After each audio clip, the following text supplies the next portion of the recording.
Hello, everyone. Hello. Welcome to our channel. Okay. Sorry.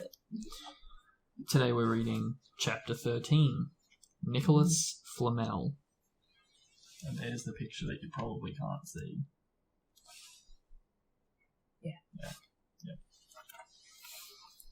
And I always say I'm going to put a picture up, but I never do.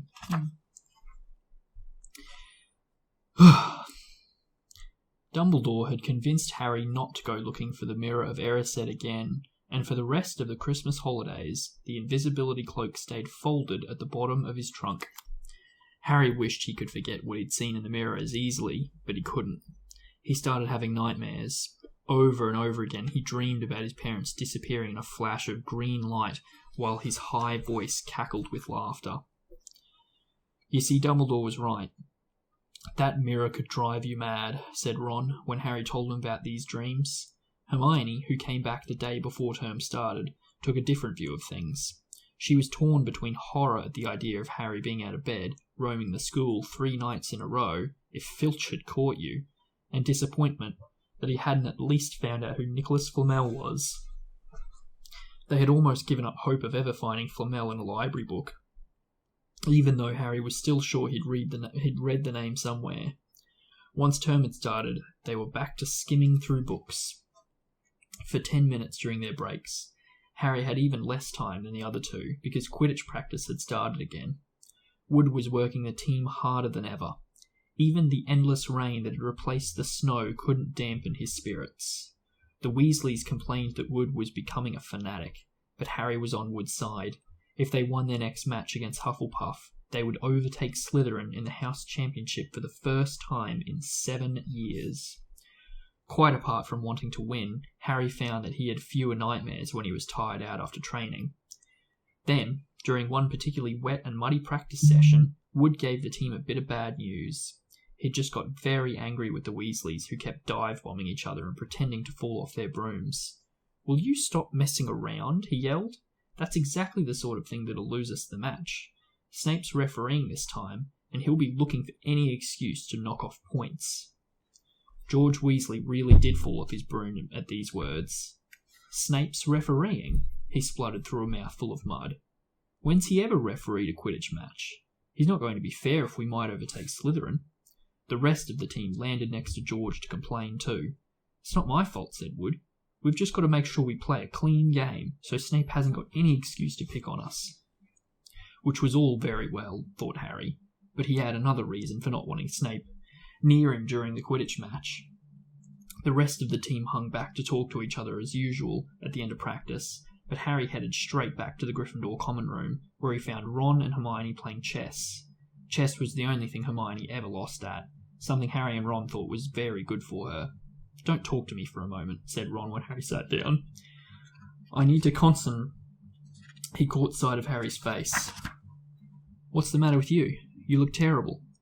Speaking quietly so that no one else could hear, Harry told the other two about Snape's sudden sinister desire to be a Quidditch referee. "Don't play," said Hermione at once. "Say you're ill," said Ron. "Pretend to break your leg," Hermione suggested. "Really break your leg," said Ron. "I can't," said Harry. "There isn't a reserve seeker. If I back out, Gryffindor can't play at all." At that moment, Neville toppled into the common room. How he had managed to climb through the portrait hole was anyone's guess, because his legs had been stuck together with what they recognised at once as the leg locker curse. He must have had to bunny hop all the way up to Gryffindor Tower. Everyone fell about laughing except for Hermione, who leapt up and performed the counter curse. Neville's legs sprang apart, and he got to his feet trembling. "What happened?" asked Hermione, leading him over to sit with Harry and Ron. "Malfoy," said Neville shakily. "I met him outside the library. He said he'd been looking for someone to practice that on." "Go to Professor McGonagall," Hermione urged Neville. "Report him." Neville shook his head. "I don't want any more trouble," he mumbled. "You've got to stand up to him," Neville said. "Ron, he's used to walking all over people, but that's no reason to lie down in front of him and make it easier." "There's no need to tell me that I'm not brave enough to be in Gryffindor. Malfoy's already done that," Neville choked. Harry felt in the pocket of his robes and pulled out a chocolate frog, the very last one from the box Hermione had given him for Christmas. He gave it to Neville, who looked as though he might cry. "You're worth 12, Malfoy," Harry said. "The Sorting Hat chose you for Gryffindor, didn't it? And where's Malfoy? In stinking Slytherin." Stinking Slytherin. Ugh. What about Ravenclaw? Ugh, stupid Ravenclaw. Yeah. Ugh. They're both awful. They're all awful. Let's make our own wizard school. Okay. With Blackjack. Neville's lips twitched in a weak smile as he unwrapped the frog. Thanks, Harry. I think I'll go to bed. Do you want the card? You collect them, don't you? As Neville walked away, Harry looked at the famous wizard card. Dumbledore again, he said. He was the first one I ever... He gasped. He stared at the back of the card. Then he looked up at Ron and Hermione. "I found him," he whispered. "I found Flamel. I told you I'd read the name somewhere before." Was this in the movie? No. No. Yeah. "I read it on the train coming here. Listen to this. Professor Dumbledore is particularly famous for his defeat of the dark wizard Grindelwald in 1945, for the discovery of the 12 uses of dragon's blood, and his work on alchemy with his partner, Nicolas Flamel." Hermione jumped to her feet. She hadn't looked so excited since they'd got back the marks for their very first piece of homework. "Stay there," she said, and she sprinted up the stairs to the girls' dormitories. Harry and Ron barely had time to exchange mystified looks before she was dashing back, an enormous old book in her arms. "I never thought to look in here," she whispered excitedly. "I got this out of the library weeks ago for a bit of light reading." "Light?" said Ron, but Hermione told him to be quiet until she looked something up, and started flicking frantically through the pages, muttering to herself. At last she found what she was looking for. "I knew it. I just knew it." "Are we allowed to speak yet?" said Ron grumpily. Hermione ignored him. "Nicolas Flamel," she whispered dramatically, "is the only known maker of the Philosopher's Stone." Or the Sorcerer's Stone. This didn't have quite the effect she'd expected. "The what?" said Harry and Ron.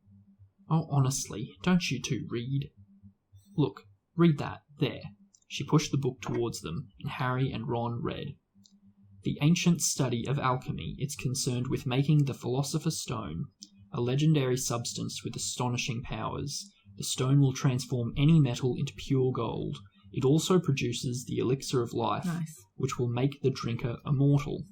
There have been many reports of the Philosopher's Stone over the centuries, but the only stone currently in existence belongs to Mr. Nicolas Flamel, the noted alchemist and opera lover. Mr. Flamel, who celebrated his 665th birthday last year, enjoys a quiet life in Devon with his wife, Perenelle. 658. He's 665 last year, which means he's 666. Ooh, that's the beast's number. Okay. It's evil. "See," said Hermione, when Harry and Ron had finished. "The dog must be guarding Flamel's Philosopher's Stone. I bet he asked Dumbledore to keep it safe for him, because they're friends, and he knew someone was after it. That's why he wanted the stone moved out of Gringotts. A stone that makes gold and stops you from ever dying," said Harry. "No wonder Snape's after it. Anyone would want it." "And no wonder we couldn't find Flamel in that study of recent developments in wizardry," said Ron. "It's not exactly recent if he's 665, is he?" Next morning, in Defense Against the Dark Arts, while copying down different ways of treating werewolf bites, Harry and Ron were still discussing what they'd do with a Philosopher's Stone if they had one. It wasn't until Ron said he'd buy his own Quidditch team that Harry remembered about Snape and the coming match. There's the chocolate frog card. That's cute. Yeah. I think if I hold it back, at the card. because it's like focused Yeah, I guess. toward us. I don't know. I'll find out later when I'm. This camera Also, works. that's the binding of the book. Did a good job spreading the book. "I'm gonna play," he told Ron and Hermione. "If I don't, all the Slytherins will think I'm just too scared to face Snape. I'll show them. It'll really wipe the smiles off their faces if we win. Just as long as we're not wiping you off the pitch," said Hermione. As the match drew nearer, Harry became more and more nervous. Whatever he told Ron and Hermione, the rest of the team weren't too calm either. The idea of overtaking Slytherin in the House Championship was wonderful. No one had done it for several years. But would they be allowed to, with such a biased referee? Harry didn't know whether he was imagining it or not, but he seemed to keep running into Snape wherever he went. At times, he even wondered whether Snape was following him, trying to catch him on his own. Potions lessons were turning into a sort of weekly torture. Snape was so horrible to Harry. Could Snape possibly know they'd found out about the Philosopher's Stone? Harry didn't see how he could, yet he sometimes had the horrible feeling that Snape could read minds. He could. Occlumency. Harry knew, when they wished him good luck outside the changing rooms next afternoon, that Ron and Hermione were wondering whether they'd ever see him alive again. It's so dramatic. It's weekend sport. Calm down. This wasn't what you'd call comforting.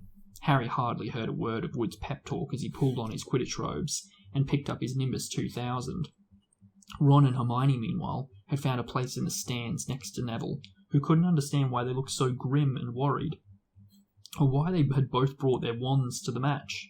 Little did Harry know that Ron and Hermione had been secretly practicing the leglocker curse. They'd got the idea from Malfoy using it on Neville, and were ready to use it on Snape if he showed any sign of wanting to hurt Harry. Now don't forget, it's locomotor mortis, Hermione muttered as Ron slipped his wand up his sleeve. I know, Ron snapped. Don't nag. Back in the changing room, Wood had taken Harry aside.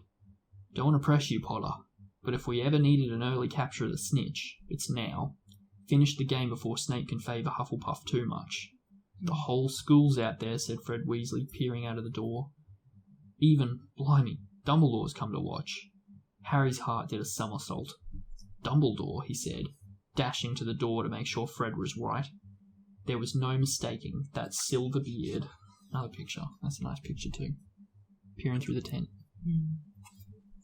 Silver beard? Yeah. That's nice. I mean, he's not calling him grey, is he? It's like a bit disrespectful to say grey, so I suppose they're just... Silver beard. Oh, look at Dumbledore actually in the crowd, though. It looks ridiculous. That's cute. No, he's detailed. Everyone else is just a statue. Harry could have laughed out loud with relief. He was safe. There was simply no way that Snape would dare to try and hurt him if Dumbledore was watching. Perhaps that was why Snape was looking so angry as the teams marched onto the pitch, something that Ron noticed too. I've never seen Snape look so mean, he told Hermione. Look, they're off. Ouch. Someone had poked Ron in the back of the head. It was Malfoy. Oh, sorry, Weasley. Didn't see you there. Malfoy grinned broadly at Crabbe and Goyle. Wonder how long Potter's going to stay in his room this time. Anyone want to bet? What about you, Weasley? Ron didn't answer. Snape had just awarded Hufflepuff a penalty because George Weasley had hit a bludger at him. Hermione, who had all her fingers crossed in her lap, was squinting fixedly at Harry, who was circling the game like a hawk, looking for the snitch. You know how I think they choose people for the Gryffindor team? Said Malfoy loudly a few minutes later, as Snape awarded Hufflepuff another penalty for no reason at all. It's people they feel sorry for. See, there's Potter, who's got no parents. Then there's the Weasleys, who've got no money. You should be on the team, Longbottom. You've got no brains. Neville went bright red, but turned in his seat to face Malfoy. I'm worth 12 of you, Malfoy, he stammered. Malfoy, Crabbe, and Goyle howled with laughter, but Ron, still not daring to take his eyes off the game, said, Yeah, you tell him, Neville. Longbottom, if brains were gold, you'd be poorer than Weasley, and that's saying something. Ron's nerves were already stretched to breaking point with anxiety about Harry. I'm warning you, Malfoy. One more word. Ron, said Hermione suddenly. Harry. What? Where? Harry had suddenly gone into a spectacular dive, which drew gasps and cheers from the crowd. Hermione stood up, her crossed fingers in her mouth. Ugh, as Harry streaked towards the ground like a bullet. You're in luck, Weasley. Potter's obviously spotted some money on the ground, said Malfoy. Ron snapped. Before Malfoy knew what was happening, Ron was on top of him, wrestling him to the ground. Neville hesitated and clambered over the back of his seat to help. Come on, Harry, Hermione screamed, leaping onto her seat to watch as Harry sped straight at Snape. She didn't even notice Malfoy and Ron rolling around on her seat, or the scuffles and yelps coming from the whirl of fists that was Neville, Crabbe, and Goyle. Up in the air, Snape turned on his broomstick just in time to see something scarlet shoot past him, missing him by inches. Next second, Harry had pulled out of the dive, his arm raised in triumph, the snitch clasped in his hand. The stands erupted. It had to be a record. No one could ever remember the snitch being caught so quickly. Ron, where are you? The game's over. Harry's won. We've won. Gryffindor are in the lead, shrieked Hermione, dancing up and down on her seat and hugging Parvati Patil in the row in front. Harry jumped off his broom. A foot from the ground, he couldn't believe it. He'd done it. The game was over. It had barely lasted 5 minutes, as Gryffindors came spilling onto the pitch. He saw Snape land nearby, white-faced and tight-lipped. Then Harry felt a hand on his shoulder and looked up into Dumbledore's smiling face. "Well done," said Dumbledore quietly, so that only Harry could hear. "Nice to see you haven't been brooding about that mirror. Been keeping busy. Excellent." Snape spat bitterly on the ground. Harry left the changing room alone some time later to take his Nimbus 2000 back to the broom shed. He couldn't even remember feeling happier. He'd really done something to be proud of now. No one could say he was just a famous name anymore. The evening air never smelled so sweet. He walked over the damp grass, reliving the last hour in his head, which was a happy blur. Gryffindors running to lift him on their shoulders, Ron and Hermione in the distance, jumping up and down, Ron cheering through a heavy nosebleed. Harry had reached the shed. He leant against the wooden door and looked up at Hogwarts, with its windows glowing red in the setting sun. Gryffindor in the lead. He'd done it. He'd shown Snape. And speaking of Snape, a hooded figure came swiftly down the front steps of the castle, clearly not wanting to be seen. It walked as fast as possible toward the Forbidden Forest. Harry's victory faded from his mind as he watched. He recognized the figure's prowling walk. Snape, sneaking into the forest while everyone else was at dinner. What was going on? Harry jumped back on his Nimbus 2000 and took off, gliding silently over the castle. He saw Snape enter the forest at a run. He followed. The trees were so thick he couldn't see where Snape had gone. He flew in circles, lower and lower, brushing the tops of branches, until he heard voices. He glided towards them and landed noiselessly in a towering beech tree.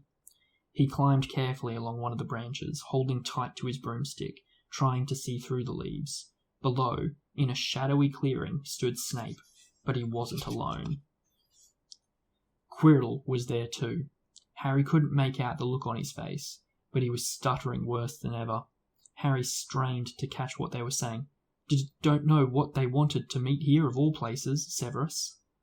"Oh, I thought we'd keep this private," said Snape, his voice icy. "Students aren't supposed to know about the Philosopher's Stone after all." Harry leant forward. Quirrell was mumbling something. Snape interrupted him. "Have you found out how to get past that beast of Hagrid's yet?" But Severus, "You don't want me as your enemy, Quirrell," said Snape, taking a step towards him. I don't know what you know perfectly well what I mean." An owl hooted loudly, and Harry nearly fell out of the tree. He steadied himself in time to hear Snape say, "Your little bit of hocus-pocus. I'm waiting." But I don't. "Very well," Snape cut in. "We'll have another little chat soon, when you've had time to think things over and decided where your loyalties lie." He threw his cloak over his head and strode out of the clearing. It was almost dark now, but Harry could see Quirrell, standing quite still as though he was petrified. "Harry, where have you been?" Hermione squeaked. "We won. You won. We won," shouted Ron, thumping Harry on the back.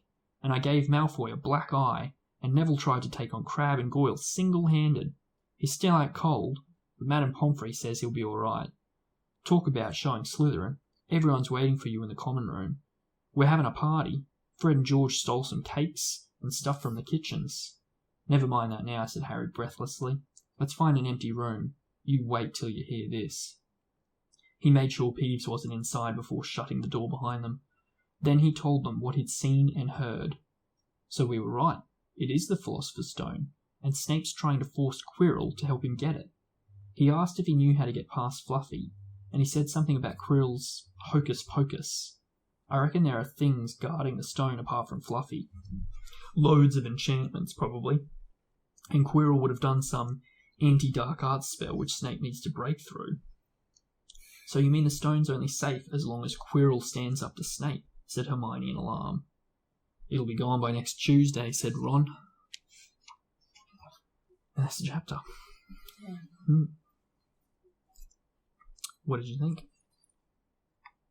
Good chapter. I liked it. Explain the Philosopher's Stone exactly what it is to me. Like, I watched the movies, I know what it is, but like, so they change everything to gold. That's it.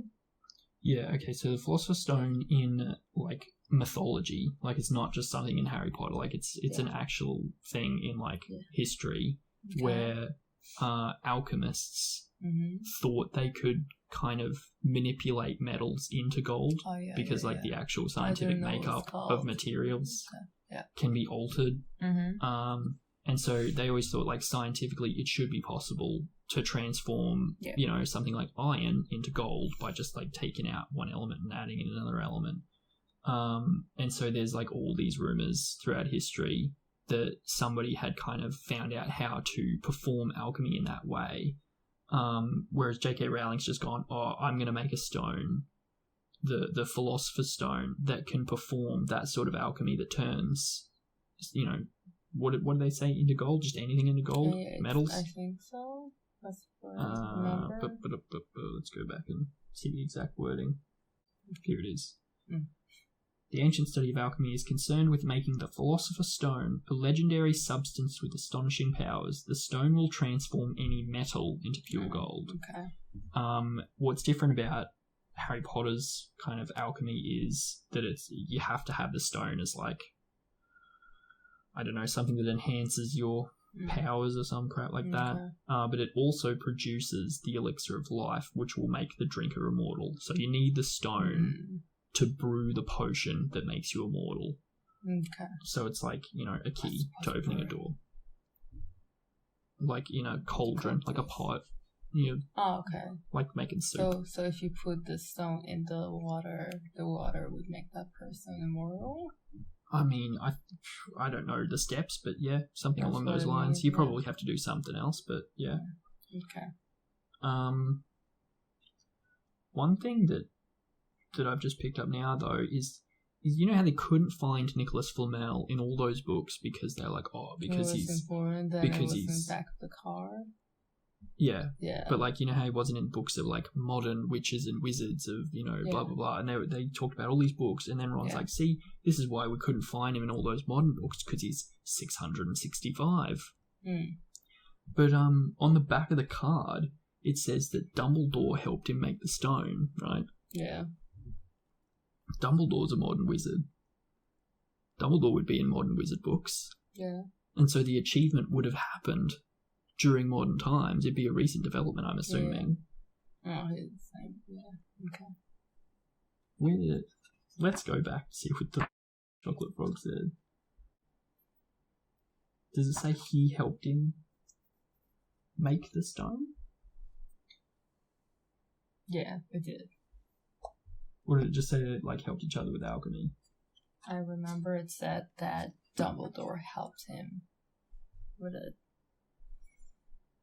For the discovery of 12 uses of dragon's blood and his work on alchemy with his partner Nicolas Flamel. Okay, no, it doesn't actually specifically state that he helped him make the stone, which would make sense because Flamel's 665 and Dumbledore was like 150, I think. I remember that age. I don't know the exact age. I'll put a little bit of text here, there, that says his actual age. I'll look it up later. It is I think it's a funny coincidence. I don't know if J.K. Rowling meant it, but how the Horcruxes, the Deathly Hallows. You remember how Dumbledore went after the one that brings back people from the dead? Yeah. Yeah, like he wanted the stone to, like, you know, probably keep himself alive and, like, resurrect his family and blah blah blah. Interesting that he wanted to go study alchemy to help out the dude that discovered immortal life. I don't know, maybe there's a connection there.